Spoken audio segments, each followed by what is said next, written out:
from Tokyo, and Tokyo could transmit this down to Truk, which is one of their big naval bases. It could send it down to Surabaya, and Surabaya would send it back. They always did it 3 times. 3 times. The idea was each of the transmissions were covering a different area, and therefore there was maximum coverage. That was the system they used. That's how it operated. I don't know whether our Navy did the same. Wilf, you might tell me one day. But that's how they did it.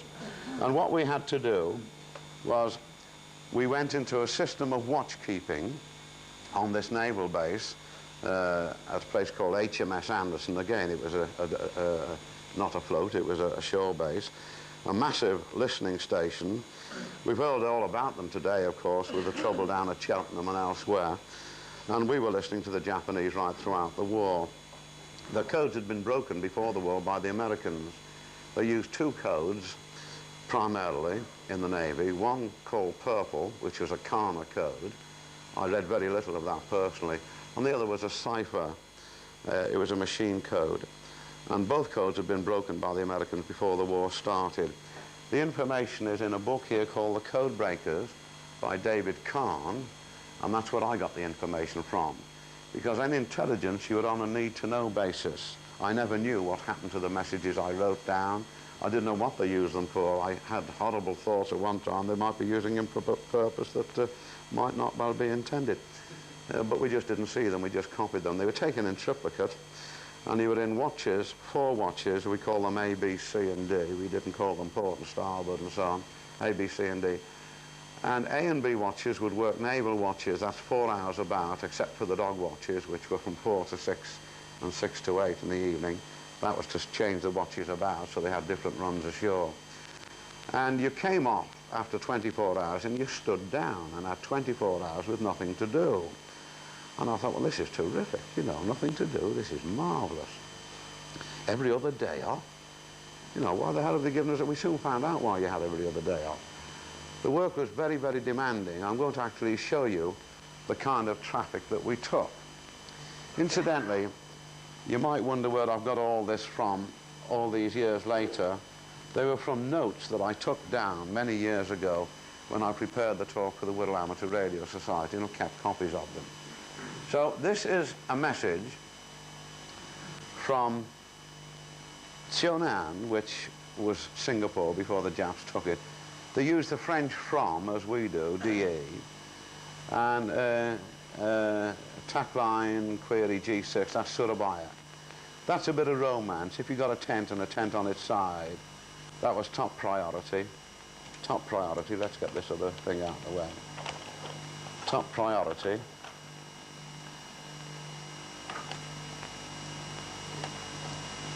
YA 42, which is W42 in English, meant there were 42 groups. They used the double break as we do, even though they also used it as a B-bar. But you knew whereabouts in the text it was, which way to write it. Then you had to write the addressees down the page. And I thought, well, this is crazy, you know, I'm not Japanese, why should I have to write it down the page? But there was a good reason for this, as you'll see in a minute. These could be ships, shore stations, officers, admirals, people. They were all coded, and we'd broken their codes, so we knew precisely where the stuff was going. And I'm going to try and make this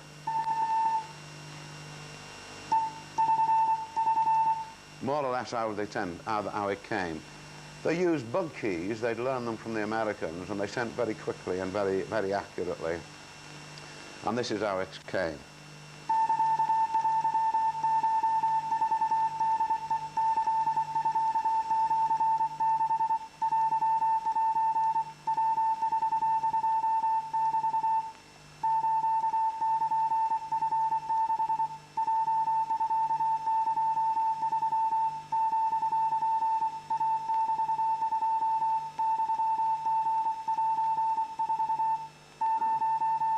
Sorry.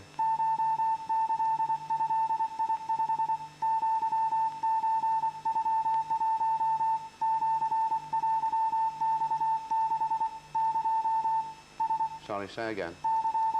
Sorry, say again.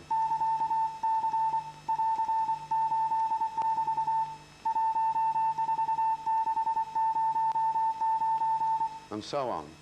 until the end of the traffic, sorry, which was the equivalent of our end of text.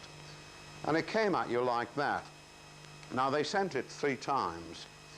There were 3 operating on the one frequency, and the station would give a receipt and would send it again, and the 3rd station would acknowledge. Okay, now you say, great, if I've forgotten something or I've missed something, I can pick it up, you know, but you can't, because you had to copy it first time, because you then had to translate this into Kana sounds for the cryptanalysts, the people who were reading the codes. So C-bar 10-4, they wouldn't know what the hell that was, but they know Sateko 4 is Shonan, you see. And in intelligence, you're on a need-to-know basis. They didn't know the Morse, we didn't know the codes, and that's the way the thing worked. Did anyone spot my deliberate mistake, by the way? I niggeried when I should have hand-niggeried. Yeah.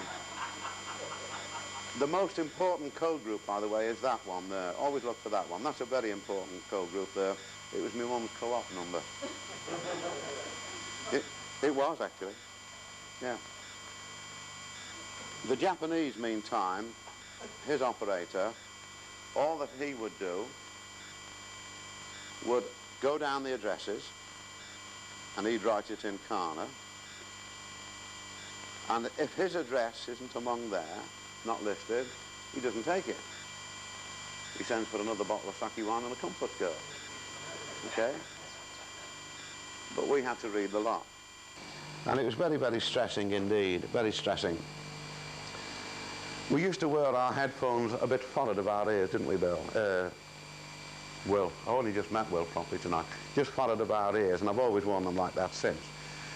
So you can hear what's going on about you. And you could hear the commotion sometimes. It normally happened about 2 in the morning. And you'd look up and there's a fellow with a pair of headphones, and he's flinging them at his receiver and saying, goodness gracious me, dear, dear. All words to that effect. And what happened? He cracked. The stress of it, the fact that you had to catch it first time, the fact that it was fast, and the fact that you never knew what the hell they were going to do with it anyway, was very stressing. And fellas used to crack. And what happened, they just send them up country to a place called Dietalawa, and they give them about 3 weeks leave, and they'd come back refreshed and crack again. But there was one particular fellow there. He was an old man. He must have been at least, oh yes, getting on for 30 years of age. But when you're 18 or 19, anyone 30's got one foot in the grave, right? And this fellow's name was Boyd, Bill Boyd. And the officer of the watch was a warrant telegraphist, another Bill called Bill Fincham, and these 2 people were most unlike. Bill Fincham was rough as a bear's bum. He only knew 2 languages, English and bad. And he and I, for some strange reason, got on like a house on fire. But he didn't go much on Bill Boyd. Bill was a schoolmaster from a very well-known public school in Yorkshire. He was a classics master. He spoke and wrote Greek and Latin fluently. He was a religious man, but he was a very likable little fellow. But he was getting on, you see. He was 30, and in those small hours, 2 in the morning, he would sometimes nod off. If you've operated in CW contests, I was just talking to Dave earlier on about field day, and you get that dreadful time at midnight or later on when things are bad. And this used to happen. The frequencies would go dead. And Bill used to have his hand on the HRO dial, a big dial about this big. And then his head would go on his hand. And then the next thing he'd be off, you see, he'd be asleep. And the output from the receivers came out to jacks underneath, a pair of them, so the officer of the watch could come in and plug in and take what you were reading and just look at you, just to check. They rarely did it, but it was there. But what we did, we used to plug into Bill's set and see if his frequency was lively. And if it wasn't, we'd leave him. Well, one morning, Bill was caught, unfortunately, by Fincham.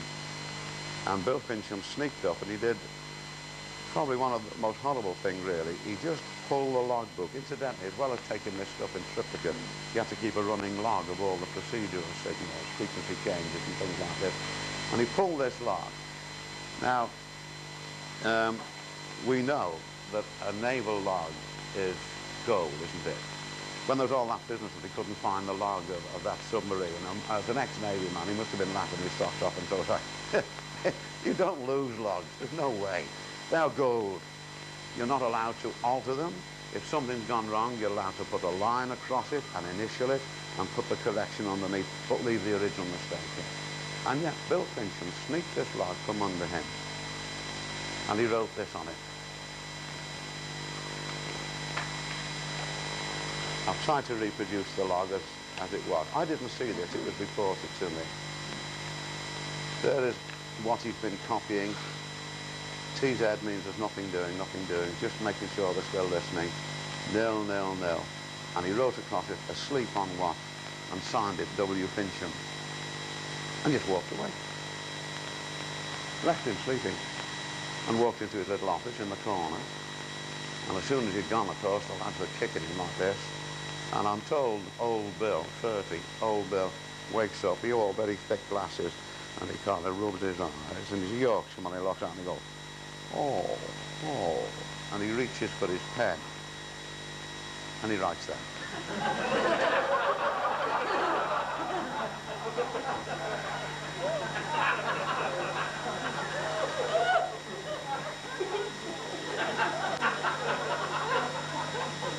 You see, Bill was a highly intelligent man, and like most intelligent men, he didn't wear it on his sleeve. He kept it to himself.